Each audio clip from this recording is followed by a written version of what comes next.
Hello and welcome back to St Modwen Homes' YouTube channel. I'm here with Ollie, one of our technical managers, and today we're going to find out how our homes can provide you with extra warmth and lower bills this winter. So Ollie, how is it possible that we can have this additional warmth but reduce our energy bills? Well, it all comes down to how our homes are designed. Every single house has modern enhanced insulation in the floors, walls and roofs, and this means it keeps the warm air within the house.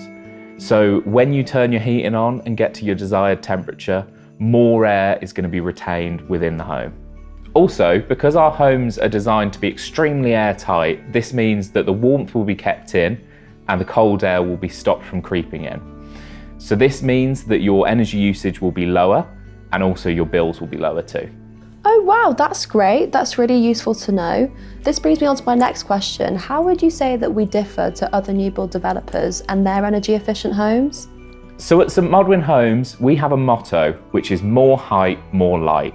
And this is at the heart of everything we do and how we build our homes. Essentially, this translates to having larger windows and higher ceilings than most other house builders. And from an energy efficiency point of view, this means that our homes get a generous amount of natural light, reducing the need for artificial light during the day. Plus, natural light has an abundance of benefits. This includes improving productivity and boosting your well-being.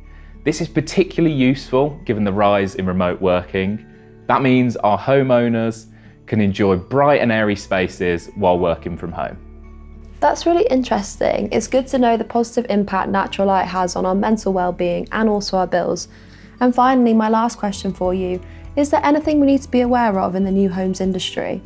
Yes, building regulations were updated recently to further drive energy efficiency and resilience to climate change across parts F, L, O and S.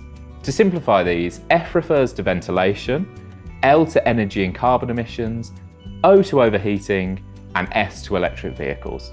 In order to adapt to these regulations, we're putting a focus on improving our building fabric, providing better ventilation, updating our lights to LED bulbs. This means it reduces the energy usage. We're installing electric vehicle charging points, and we're also providing renewable energy sources such as solar panels. Well, Ollie, thanks so much for answering my questions, and thanks for watching the video. To find out any more information on our available energy efficient homes, please click the link in our description below.